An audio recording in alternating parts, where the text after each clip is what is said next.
राजाधिराज सद्गुरुनाथ श्री काड़ सिद्धेश्वर महाराज की जय।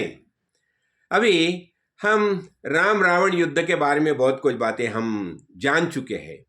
तो देखो अभी क्या हो गया, जब इंद्रजीत का जब लक्ष्मण जी से जब युद्ध हो चल रहा था और उसी समय वो क्या हो गया, इंद्रजीत का जो ये सर था ना, वो लक्ष्मण जी ने काट डाला। और वो काटने के बाद क्या है, सब अपने वानर सेना थी ना, वो उसका सिर लेके राम प्रभु के पास चले गए। और उसी समय क्या हो गया, उसका एक जो बाहु था ना, बाहु वो कट गया। वो कटा था वो बाहु जाके जहाँ इंद्रजीत की पत्नी जो है ना, वो सुलोचना, वो जहाँ वो ध्यान मग्न थी, ध्यान चालू था उसका, तो वहाँ जहाँ थे और वो बहुत बड़ी शिवभक्त थी। और जहाँ वो ध्यान कर रही थी ना, तो वहाँ आंगन में जाके उसका एक बाहु गिर गया। तो आ गया तो सब वहाँ देखने के लिए आ गए। और जब ही सुलोचना ने वो देखा, उसने वो पहचान लिया, ये मेरे पति का बाहु है और मुझे बुलाने आया है, बुलाने आया। देखो भाव क्या होता है, जब ये तपस्विनी, ये जो स्त्रियां जो है ना, वो जमाने की कैसे एक एक होती देखिए, किसी पति, उनका पातिव्रत्य का सामर्थ्य क्या होता है देखिए। तो सुलोचना ने क्या किया, वो बाहु को प्रणाम किया और उसको प्रदक्षिणाएं करके उसने बता दिया कि देखिए, उसने वहां एक लिखने के लिए जो है ना, एक लेखन साहित्य रख दिया। और उसने बता दिया कि जो कुछ हो गया मुझे मैं देखो, मैं पतिव्रता हूं, मैं शिवभक्त हूं। और उसने इंद्र को भी प्रार्थना की कि हाथ पर किसका अमल होता है, इंद्र देवता का होता है, कि देखो अभी ये क्या हो गया, ये सब बातें मुझे समझनी चाहिए, तो सब लिख के दे दो। फिर उसने सब पूरा लिखना शुरू किया। उसने बता दिया कि निकुंभ जो जहां वो ध्यान करने के लिए गया था ना, वहां से उसे रथ भी आने वाला था इंद्रजीत। और वहाँ वो जगह पे जाके क्या क्या, वह उसका सब जो उसका यज्ञ चालू था ना, वो सब ये क्या तहस कर दिया। और वहाँ ये विभीषण जी थे, विभीषण को पता था कि ये निकुंभ जाएगी, वहाँ तपश्चर्या करेगा, वहाँ से रथ प्राप्त हो जाएगा, तो उसे परास्त करना मुश्किल हो जाएगा। तो उसे वहां, इसलिए वो लक्ष्मण जी को लेके हनुमान जी के लिए वहां गए, पहुंचे थे। तो वहां क्या हो गया, उसने बता दिया कि ऐसा ऐसा हो गया। वहां ये सब आ गए, वहां लक्ष्मण जी भी आ गए और उनके साथ मेरा युद्ध हो गया। और युद्ध हो गया तो क्या हो गया, देखो वो बताती है कि मेरा सिर जो है तो रामचंद्र को नमस्कार करने चला गया है। और वो जानता था राम प्रभु को, वास्तव में राम प्रभु की वास्तविकता वो जानते थे, इसलिए बता दिया वो।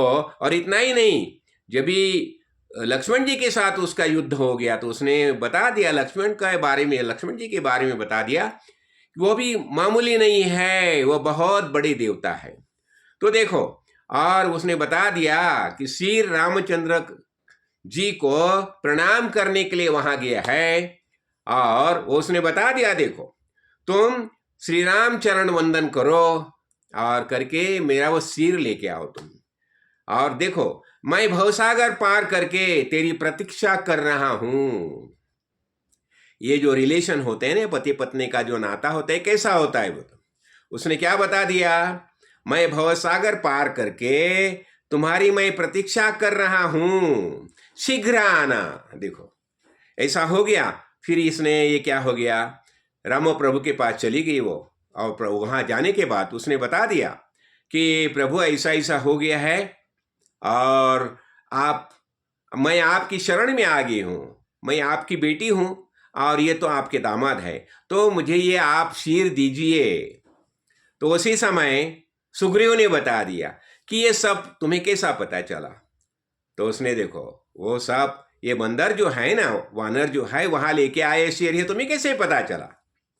तो उसने बता दिया, वो पर बहुत बड़ी इसकी शिवजी की भक्त थी। और उसने बता दिया, देखो मैं मेरी पूरी जिंदगी में इंद्रजीत के सिवा किसी का भी चिंतन किया नहीं है, बाकी सब में मुझे तो शेष नारायण जैसे है। देखो क्या बताती है, वो नागर कन्या थी ना, और मैं पतिव्रता हूं, ये सत्य होगा तो ये मुख है, ये मुख से ही आपको बता देगा।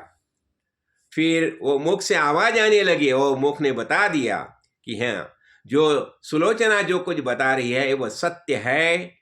मैं ही वहां गया, मेरा हाथ वहां जो गया उसे बुलाने के लिए गया था, और वो अभी राम प्रभु की शरण में आई है।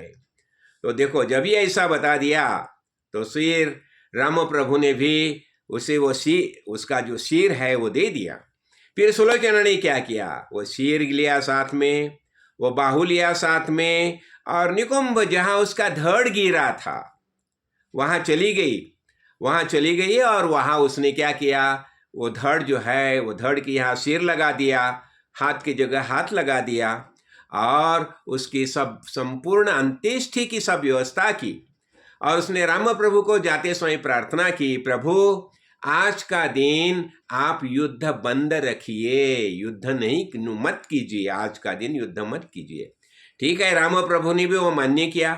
देखो राम प्रभु क्या है, वो आत्मा राम ही है ना, देह धारण करके आते थे, लेकिन वास्तव में चिन्मय परमात्मा परमेश्वर राम प्रभु ही है।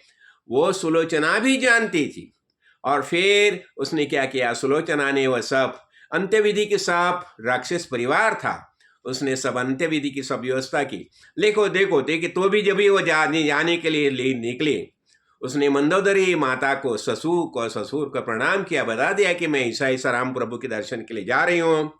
रावण को भी बता दिया मैं राम प्रभु के दर्शन के लिए जा रही हूँ, और ऐसे करके भी आई थी। देखो वहां फिर वो शीर लेके गई, वो सब राक्षस परिवार ने सब अरेंजमेंट किया, और फिर उसका वहां दहन हो गया, और सुलोचना वहां उसके साथ सायुज्य मुक्ति प्राप्त की उसने, वो भी सती चली गई। देखो तो वो बता नहीं, पति सहगमन यही सायुज्य मुक्ति का आधार होता है। और उसके देखो उसकी मति कैसी थी, उसका सखा कौन था, शांतिमती उसकी सखा थी, और विवेक उसका मित्र था।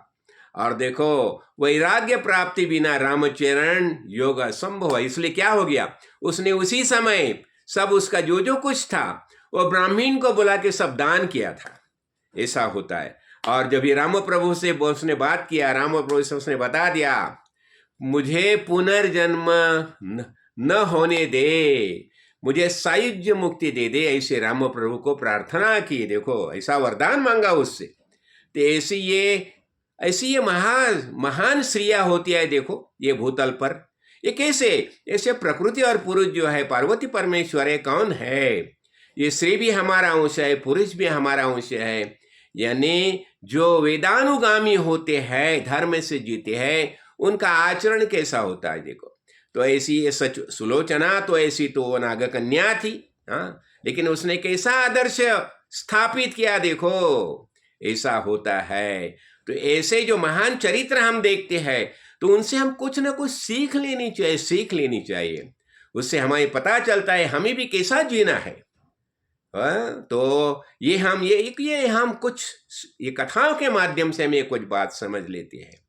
जय जय रघुवीर समर्थ, जय काड़ सिद्ध, जय काड़ सिद्ध, जय काड़ सिद्ध, जय काड़ सिद्ध, जय